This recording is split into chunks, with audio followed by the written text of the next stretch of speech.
ito pa isang sitwasyon, magpo-full turn tayo. Sabi ko, advance mo lang isang ikot ng manibela, nung makabalagbag tayo ng ganon, pinull turn mo na si manibela, tama?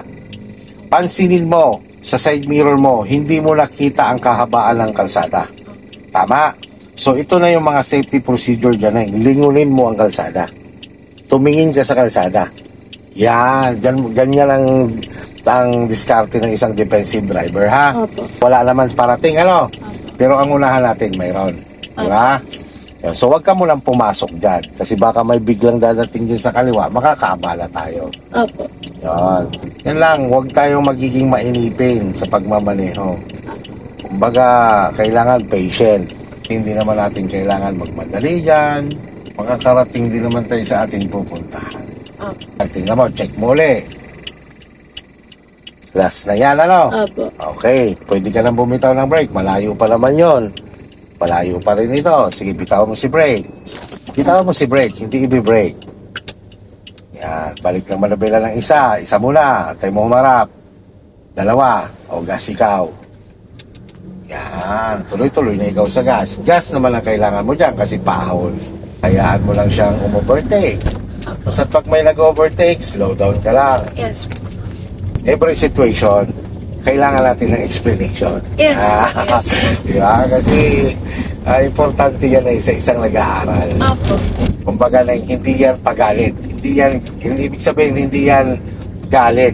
Opo. Kundi yan ay paalaala. Opo. Yan. Kailangan ko rin po. Yes. Nababalik-balik po. Normal yan. Opo. Yan lang naman yan sa kalsada ngayon. Kapitan mo lang yan ang focus. Opo. Presence of mind. Concentrate. Para yung confident level mo, unti-unti siyang tumataas. Opo. At saka learning process yan eh. Opo. Hindi yan agad-agad. Opo. Solusyon dyan, exposure. Drive lang ng drive. Opo. Expose mo lang sarili sa kalsada. At syempre, kapag nasa kalsada ka, pinaka-importante ay habaan ng pasensya. Opo. Yan, signal ka sa right lane, pwesto ulit tayo sa right. Huwag kang magbe-brake, gas up ikaw. Pag naglilipat, huwag kang magbe-brake. Kaya tayo lumipat dito dahil overtaking lane, i-consider natin ito na parang expressway. Yes po. Overtaking lane yan. So nandito tayo sa number 2 kasi nga Opo. para pag mayroong mas mabilis sa atin, mayroong silang way. Yes. Yan. Yes. So kapag ganyan, ay lumapad na kalsada, lilipat ako sa number 2 lane. Sulyapan mo agad rear mirror mo, tingnan mo sitwasyon sa likod. And then signal. Pag signal mo, double check mo ngayon ang side mirror kung saan ka lilipat. Opo. Pag nakita mo clear, iwanan mo muna si side mirror, speed up, tingnan mo direction mo.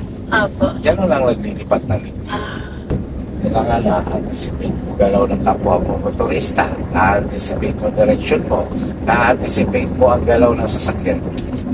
Kapag mali na ang nakikita ng mata mo, dapat nagre-react ang paa mo. Saan ka magre-react? Sa gas, sa brake? Sa break. Kaya sinabi ko sa'yo kanina na malito ka lang sa brake, huwag lang sa gas. Opo. Okay, take note ha. Tayo ngayon ay going to busy road. I mean, sa traffic where Yes. maraming sinusundan. Okay. So, following distance sa 40 km per hour, dapat ang distansya mo sa sinusundan mo ay 1 car apart. Pero kung magawa mo pa ng dalawa, much better. Opo. Mas magaling. Kasi, the more na malayo ka sa sinusundan mo, the more na safe ka. And then, kapag halimbawang wala na sa 1 car apart na distansya mo sa sinusundan mo, tapos moving naman kayo, huwag kang tatambay sa gas. Okay po. Okay? Ganun yun. Kung magagas ka man, naka 1 car apart na, magagas ka man, smooth lang. Huwag aggressive ang paa, no? Tansya. Opo. Tapos, every time naman maalis ang paa mo sa gas, nakaabang kay brake sa ganong sitwasyon kapag may sinusundan. Ano? Okay. Pero kapag ganito, halimbawa ganito, diretso, wala kang sinusundan, naramdaman mo na nabilis ang sakyan mo, awang mo lang paa sa gas, kahit hindi mo siya dadalhin sa brake. Opo. Yun, kasi nga wala ka naman sinusundan. Opo. Kapag downhill ang kalsada, yun, pag Okay. bumitaw ka sa gas, naabang kay brake.